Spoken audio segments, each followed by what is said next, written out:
Thank you everyone who's come to hear this talk. About half the audience is aware of this research to some degree, but I'm delighted to have some new faces in the audience who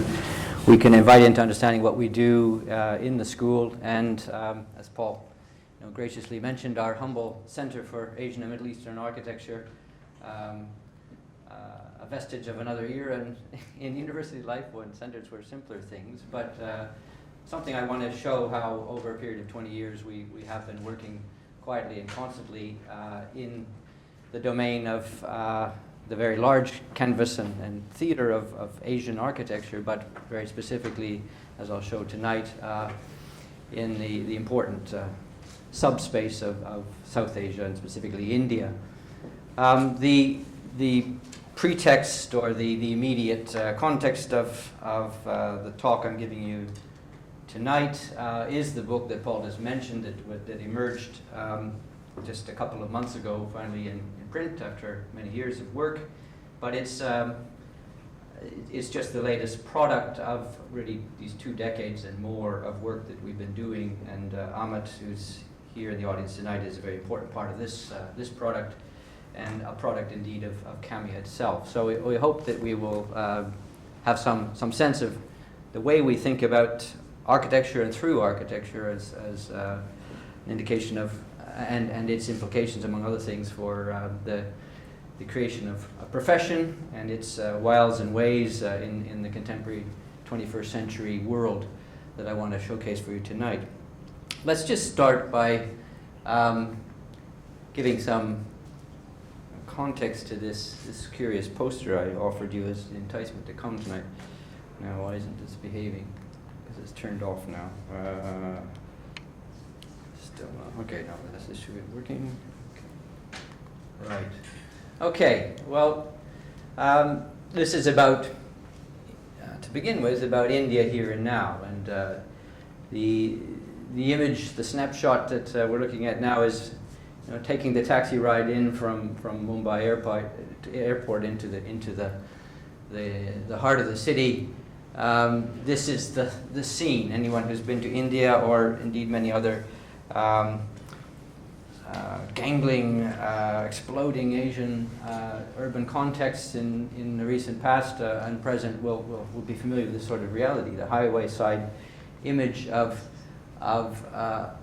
transformation ongoing at this moment, and the overlapping conjunction of pasts and presents. And in the immediate foreground, as these images are picking out for you, as I try to be a movie maker with a still camera from my cab window, is this propaganda that the current government is, this advertising campaign, this marketing that the current government is putting there for us to see as we have our first impressions of the city about how India is on the move, how India is on the make, how India is making everything that you might want to make and can do so in the near future to fulfill everybody's wildest dreams. India is at that moment, as we know, where it's angling to be the next China. It's looking at China, saying how can we be China and better, how can we compete directly, and how can we gain that whole global market for making anything that needs to be made in India with the remarkable economic and professional and knowledge situation that can enable that. And our question, of course, as architectural academics who produce and train professionals for the discipline every day, is how can we understand this phenomenon and how might we find a space, a place in that picture for architecture, and what indeed is the place of the making of architecture in this promise of productivity and the realities that are creating that space. So when we get to the end of our journey, or closer to the heart of Mumbai, we see that fabric that just even 10 years ago was a 2-story landscape of industrial mills that had become redundant, exploding into this 50-story high colossal densities, as you see here, in pockets and parcels of land, enclaves that have already embraced this economic transformation. It is a scene that I want to show you in the course of this short talk with the historical perspectives that I, as a as an essentially historical scholar, bring to this contemporary phenomenon. These are developments that, though they look like they arrived yesterday and they look unprecedented in many ways, have recurring patterns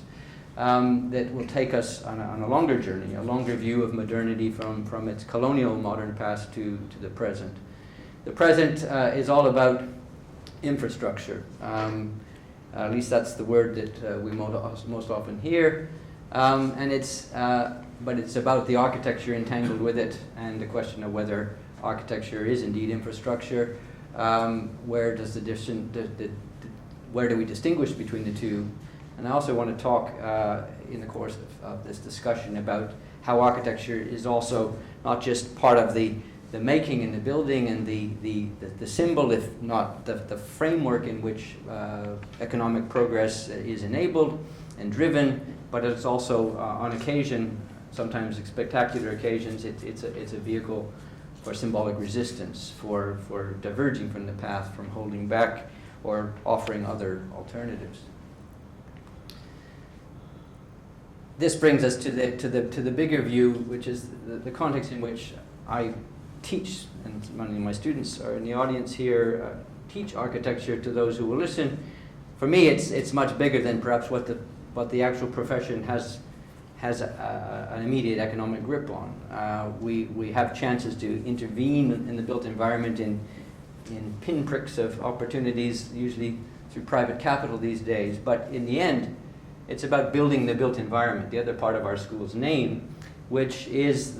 as I see it, the matrix, the big pattern, the deep pattern, the wallpaper, the background in which everything is shaped. It is a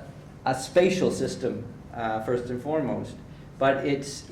because we live in it and because we think about it from time to time, because it affects our mood, because it affects our productivity, it becomes a conceptual framework in which we think.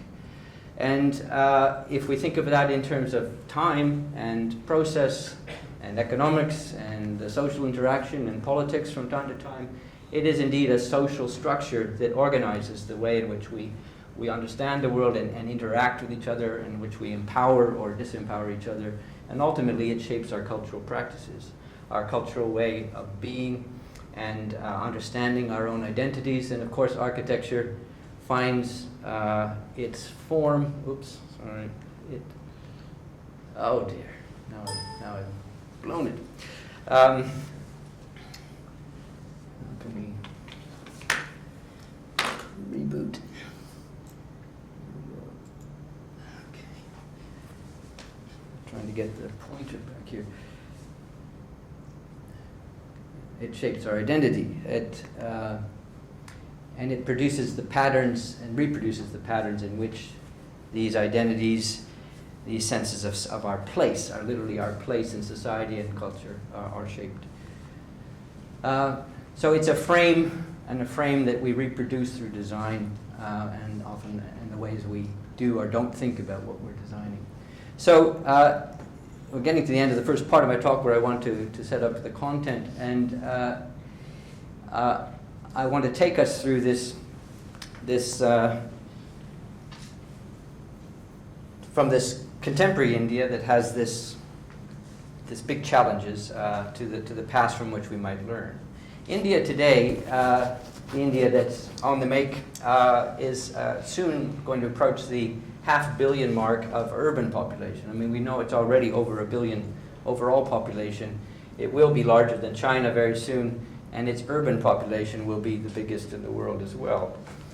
It already recognizes that it has close to 20 million dwelling deficit in what it needs to house its urban population over what is coming and is already there, as we know, living in marginal situations. The Modi government, the new government elected less than 2 years ago, has big plans, has announced and is striving in the next decade to drive the nation to rebuild 500 cities in order to come close to addressing this huge demand. It has a plan, it has a vision. The vision is what we can see, and as academics we can criticize and analyze. It has many key words, many smart words, many smart visions, and our question as architects is what piece of that pie, what part of that vision has anything to do with architecture or recognizes that perhaps architects might have something intelligent to offer it. It is indeed a question of whether we have any place in that picture that is of considerable concern to our colleagues in India today. Part of what we can offer as a center that thinks critically and historically about materials, we can look back and understand from the past how some of these present questions might be answered. And anyone who knows anything about India in the room will recognize that the rhetoric of the moment is very similar and promises many of the same things that were realized to some degree just 20 years ago. It's almost a shock to think it's already 20 years ago, but the IT boom, the great takeoff of India in the early 90s when liberalization of markets changed the way one could do business there, enabled, among other things, but very importantly, the Indian IT sector to become a global player, to become recognized as the nexus of some of the most significant work in the IT space that was driving the global economy. And of course, we are connected constantly in the everyday way through call centers and that nature of awareness we have. We're of course interested as architects in what implications that had for the architectural fabric of India at the time, and it's instructive to look at the sort of buildings that were created in the 90s and around the first part of the last decade to house this IT industry. Predictably, we saw the arrival for the first time in several decades of starchitects, of international star architects from the global marketplace who were suddenly on demand and invited to come and do iconic buildings in India, and many significant ones took that invitation. We see perhaps more interestingly from our analytical point of view the face of the many faces, the Janus faces of which this industry could express itself. The futuristic and curiously and importantly, simultaneously, the looking back, the awareness that historical references, not least to the colonial past, might actually fit, in this case, the academy in which the software engineers of Infosys are trained in order to do the wizardry that they do in their IT factory next door.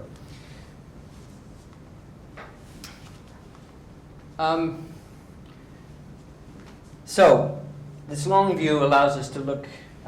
through architecture and urban design, and I want to emphasize, if we can get there in the sidelines, the modes in which these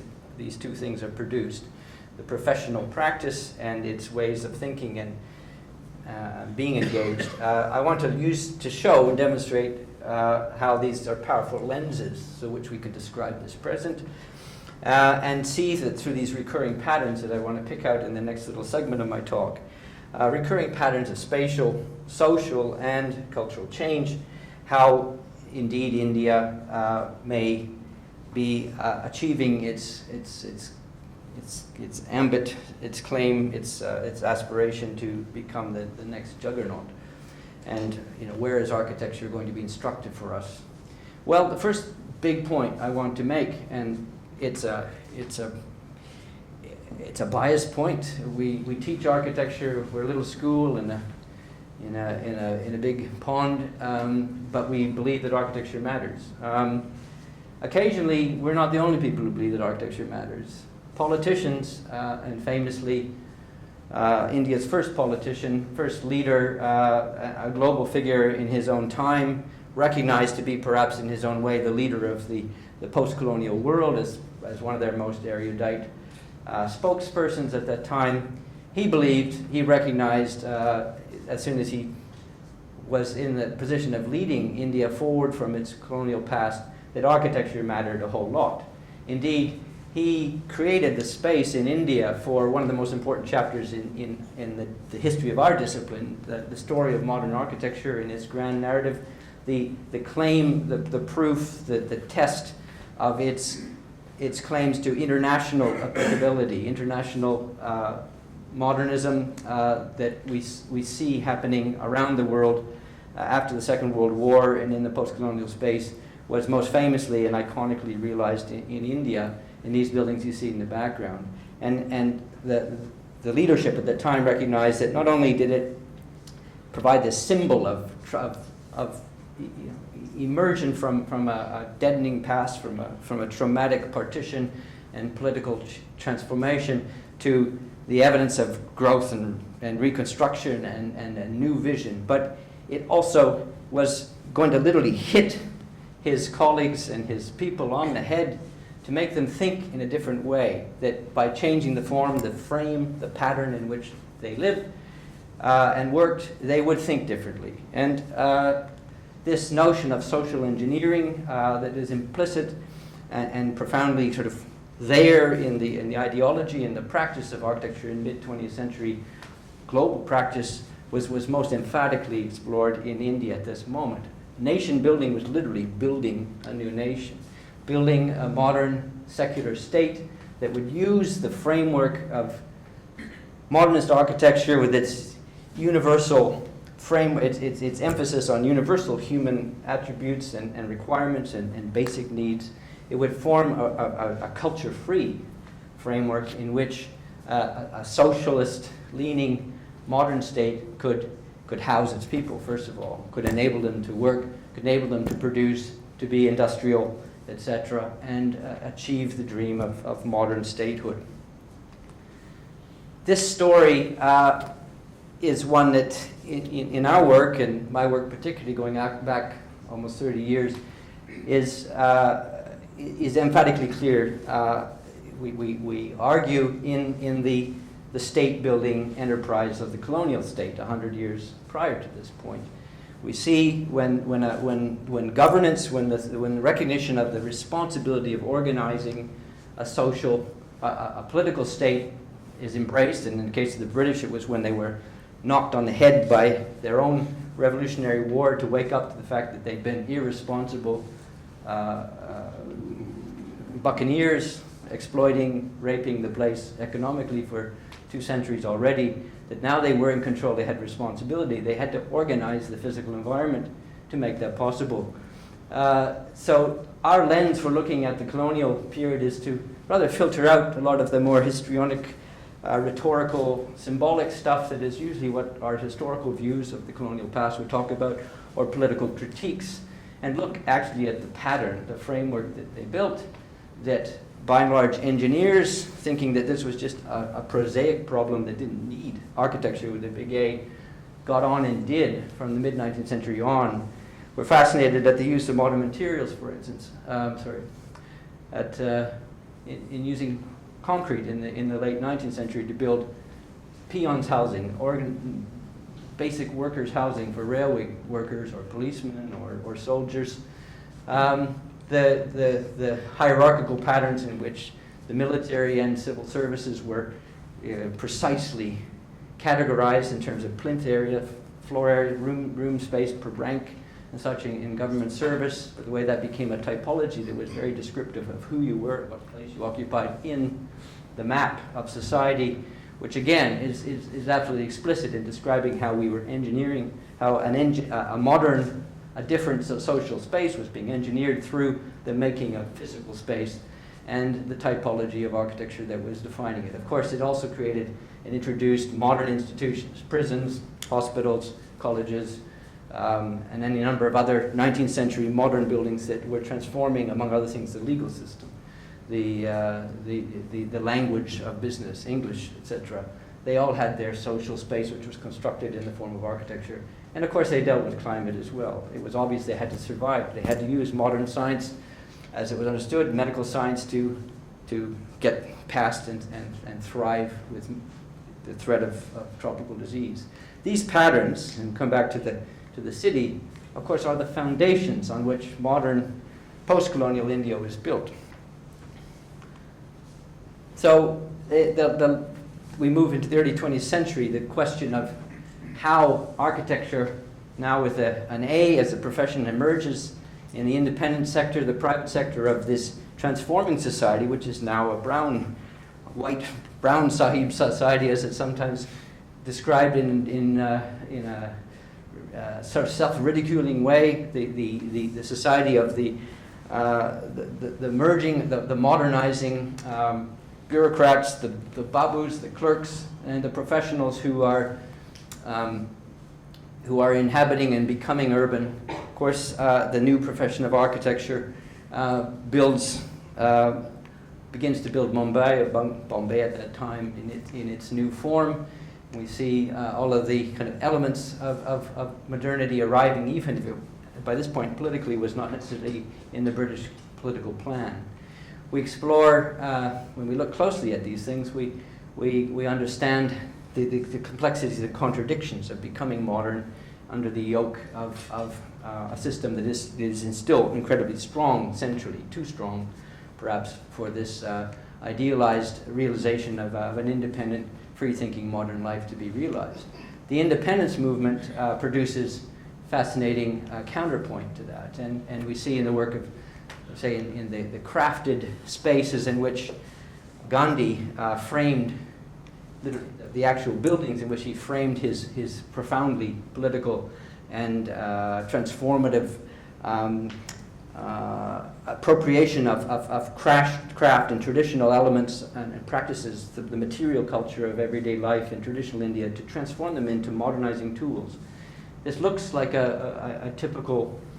timeless building. It's absolutely not. The plan is a tool, is a new pattern for transforming the very hierarchies and relationships in which he would interact with his own people, and demonstrate through, for instance, shattering, erasing the room, turning the veranda into the entire frontage of his house, that he, a lawyer, a professional, a modern man of knowledge in his dhoti, was no more powerful or it was only as humble as his sweeper, and they would occupy the same space. These were tools of social engineering, but of course symbolically a huge counterpoint to the messages that the British might have been pushing for themselves at that time. We can tell similar stories with the post-colonial institution building of the regional elites. We won't have time to go to look at that, but the operations in their little enclaves and their counterpoints to the emphasis, to the efforts of the centralizing, socializing state. We see industrialists and other elites who in the earlier time were championing Gandhi, and in the post-independence time we see them shaping their own little microcosms of alternative ideas of modern India, often exploring interesting hybrids between past and present, between tradition and futuristic architectures, and embracing, among other things, the aid of NGOs and political organizations outside the agenda of the central government, like the Ford Foundation, for instance, here, to engineer a different sort of space. This counterpoint between rhetoric and reason that I've been talking about in the understanding of what architecture does and how it's understood, come to an interesting fusion, we find, in this period here. A bit like the complexity and contradiction of the early 20th century, but by the 1970s, at the tail end of the kind of the nation-building triumphant period, the period that we think of more often in our memory of our youth, in my case, or when we look back at what the 70s was described as, from the international perspective, India was now the image of poverty, of the failure of the developed world, or of the developing world to get there. It was now the poster child of underdevelopment, or the development of underdevelopment, these sorts of theories. We look at it through the frame of architecture and see an interesting different story emerging here, particularly in the discourses that the architectural profession begins to shape for us in its own complex dialogues of resistance and generational change,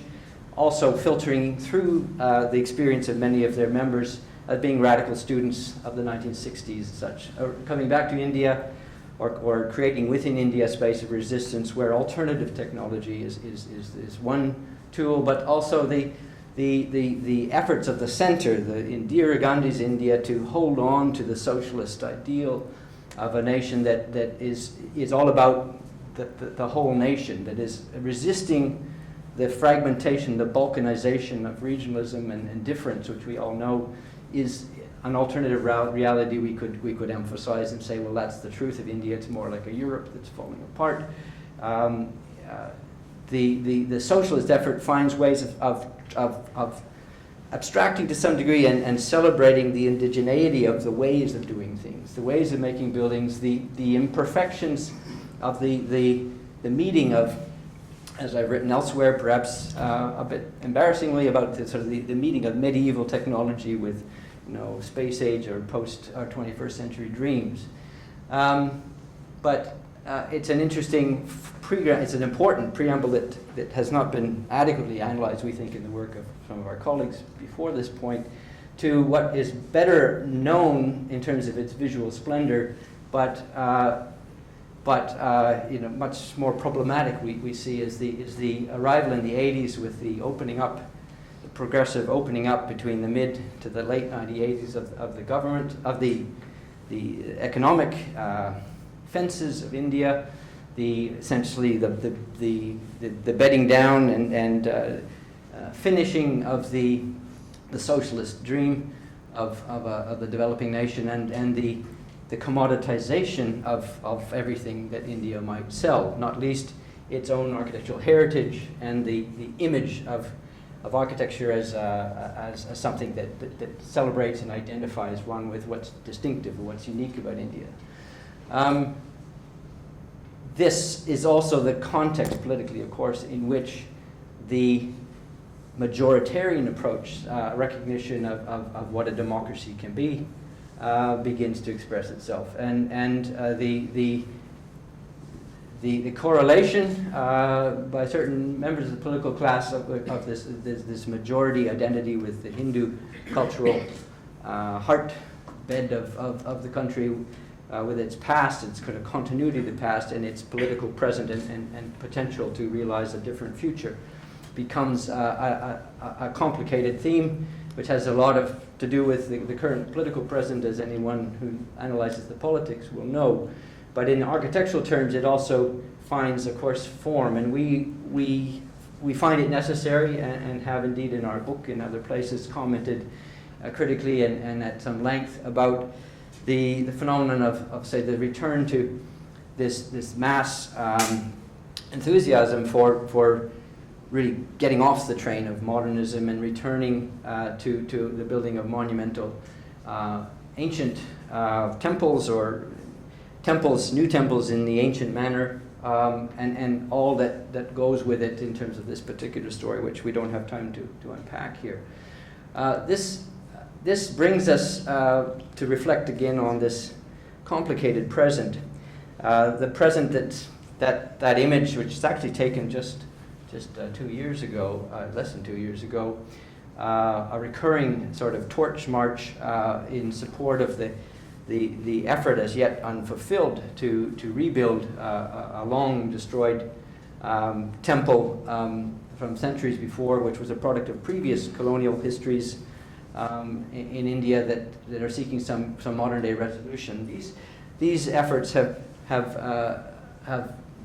mobilized this complex phenomenon of a global India, which is thinking about what should happen in India, but is really part, as we know, of the world as we know it today, with many members living far from India on other shores, with differing, almost multiple identities as to their traditional beliefs in some case, but their engagement in very global activities and such. The architecture, again, as our lens for looking at the situation, is something that we and a number of our colleagues in India are, of course, working to try to understand. And the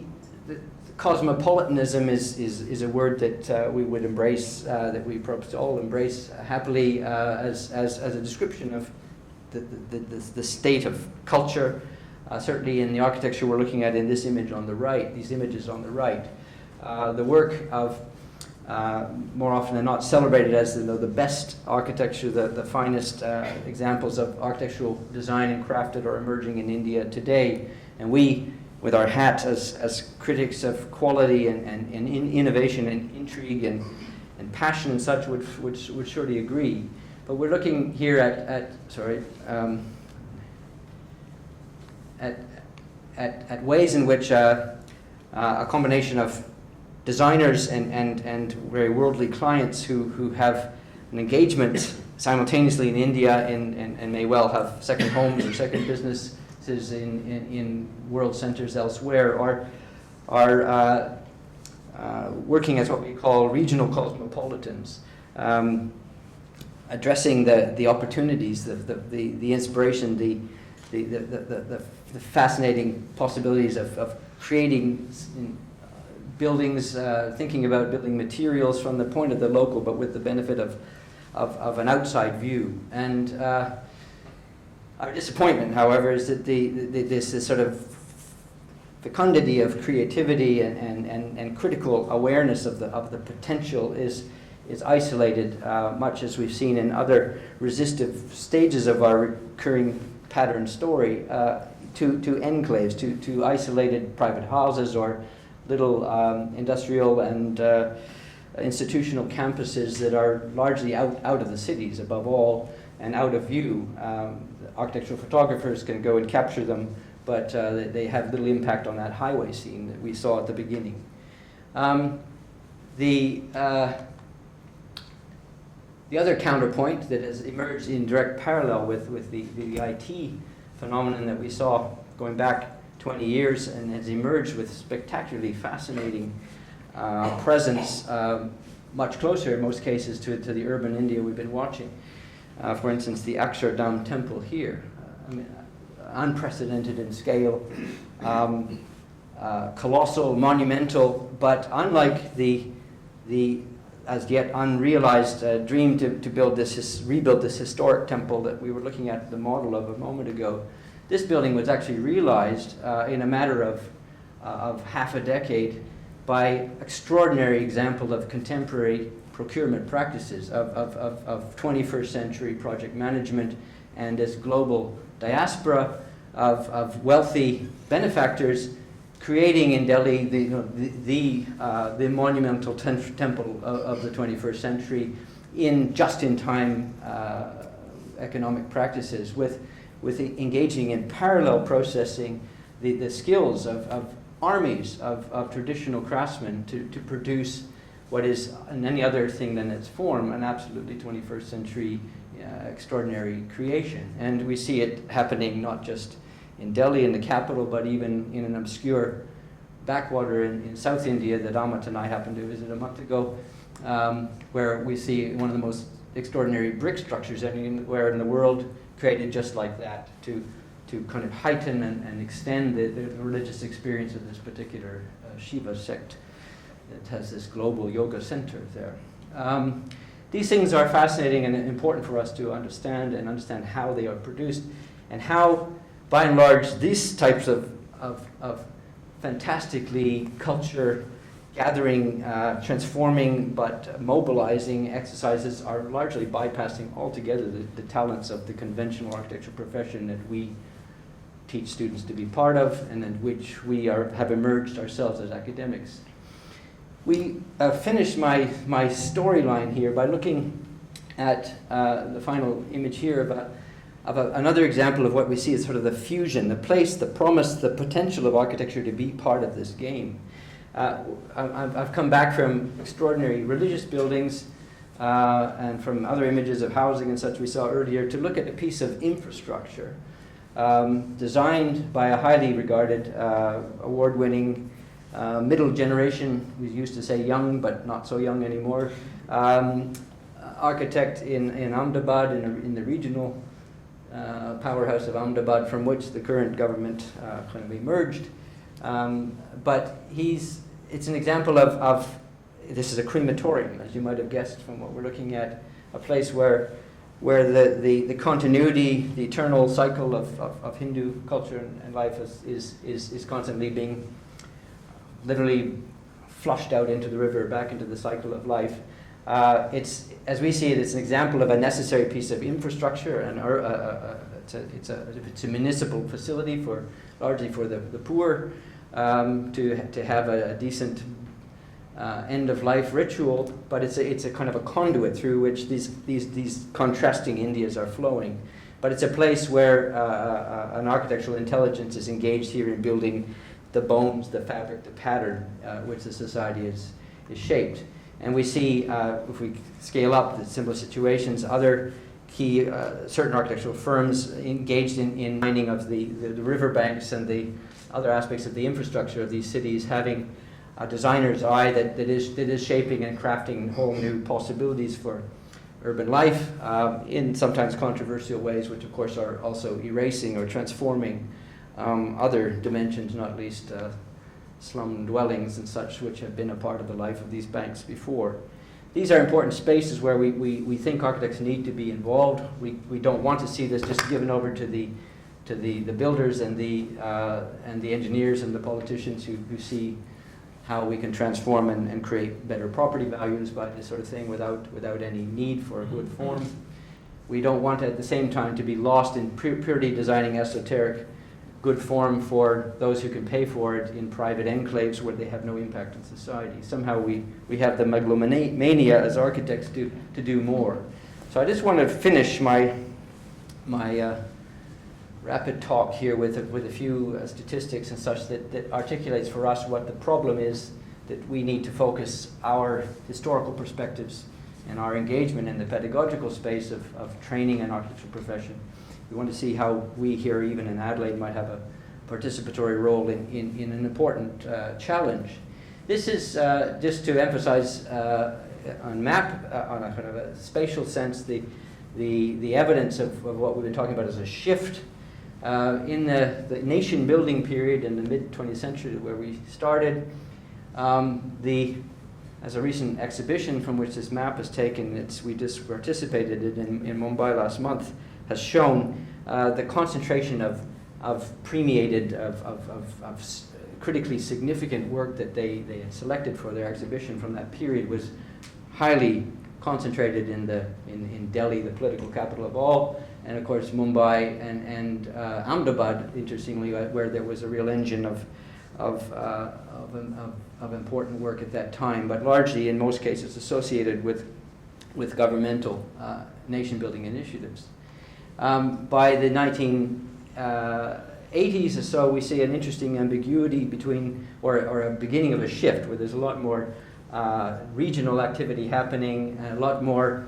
evidence of the possibilities of other strategies than merely government to realize significant architecture. And as we know in the background, another layer of education that's come, more schools, more perspectives on what it might be. By today, the picture is that the government is almost completely out of the picture, even though we have this image of the current government as the engine for this development. It's all a public-private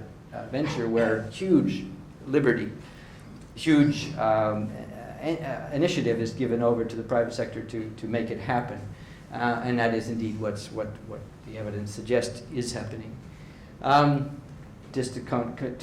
correlate the growth of a profession with that, the 1947, at the time of independence, this was the map of urban India, and there was literally one and a half schools of architecture, one official school, and a couple of programs that had just been started in a couple of other centers, where the professional concentration of architects was naturally around where the schools were.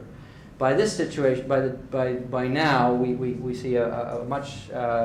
expanded picture, although still highly concentrated, of course, on key economic centers where the actual professions are based and thrive and have schools. But this image here emphasizes the explosion of new schools. In the last 5 years, it doubled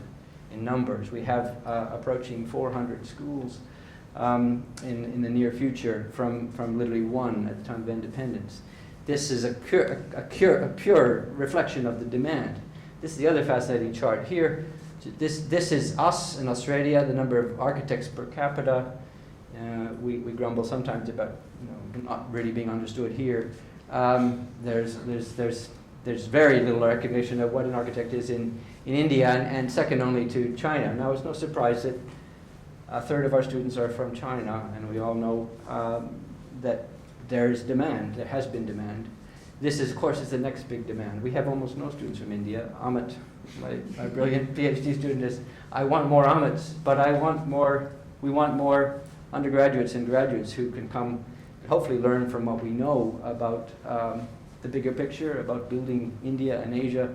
and what we've learned from this history. I want to finish by emphasizing what we have been doing, in my case for almost 30 years.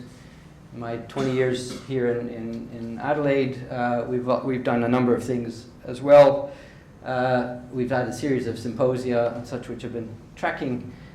these sorts of issues and related ones with our colleagues working in the Middle East, and in our early days with China as a key area of expertise that we had when we created CAMIA in the 1990s. As was mentioned, this book that began my career, we had the pleasure, the intrigue to discover when we took our new book to India last month to talk about it and find out what was happening, that countless situations like this, people would come out of the audience and say, well, I learned everything about what I teach my students from your book. It was the only book, I like to think it's because it was a good book. It was the only book that was there. I had the good fortune to be invited to be involved in writing this book as a new graduate myself at the time. I've tried to repeat the model with Amit, my newly minted PhD student, who gave me that voice, that other voice for writing what I hope is a more sophisticated text that allows us to think not from a white guy looking outside and telling you how it is, but from a dialogical basis at what we think are the issues. And we are aspiring to do that with our growing PhD cohort here to grow the intelligence at this high end, but of course to have a really significant play, not only in teaching students here in our own space, but these figures that we've showed you reflect our engagement at this moment with key players in the Indian situation who are saying, we have a real crisis. There's a huge demand. There's no one to teach the stuff. They don't know a thing except what they learned from my book 20 years ago. And they don't understand how we're losing the game, how all of this stuff is happening around us, and this environment is in crisis already. How can we have a better stake on it? Our mission is to be part of the intelligence that creates some of the new curriculum for this training, and who has a serious engagement with our colleagues in the teaching space in India and dynamically and across the waves as we can from here as well, so that we can continue to be leaders not only in understanding what's been happening over many years, but be using the power of history perhaps to predict something of the future. I'll leave it there. I know I'm almost out of time, but thank you for your attention.